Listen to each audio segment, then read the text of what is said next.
বর্তমান সময়ে সামাজিক যোগাযোগ মাধ্যমে বিভিন্ন বিভ্রান্তিমূলক তথ্য ছড়ানো হয়ে থাকে। বিশেষ করে কৃত্রিম বুদ্ধিমত্তা ব্যবহার করে অসত্য তথ্য ও অপতথ্যের বিস্তার দিনকে দিন বেড়ে চলেছে। প্রতিপক্ষ দল ও প্রার্থীকে হেয় করার পাশাপাশি নারীদের প্রতি বিদ্বেষমূলক প্রচারণা আমাদের ঐতিহ্যকে ক্ষুণ্ণ করে এবং নির্বাচনকে কলুষিত করে। দেশের প্রচলিত আইন অনুযায়ী এসব রোধে প্রয়োজনীয় ব্যবস্থা গ্রহণ করা হবে। আপনাদের প্রতি আমার বিশেষ অনুরোধ, অসত্য এবং অসৎ উদ্দেশ্যে প্রচারিত কোনো তথ্যে কান দিবেন না, গ্রহণ করবেন না।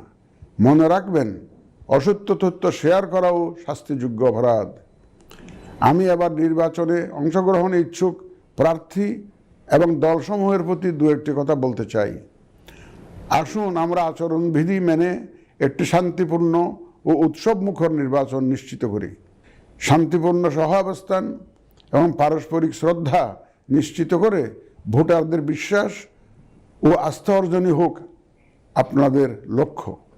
নির্বাচনে দায়িত্ব পালনকারী প্রিয় সহকর্মীবৃন্দ, নির্বাচন কমিশন স্বচ্ছতা, নিরপেক্ষতা এবং দৃঢ়তার সাথে দায়িত্ব পালনে বদ্ধপরিকর। কমিশনের অংশ হিসাবে আপনারা নির্ভয়ে সততা ও নিরপেক্ষতার সাথে দায়িত্ব পালন করবেন। মনে রাখবেন, এ ব্যাপারে কোনো শিথিলতা বা গাফিলতি সহ্য করা হবে না।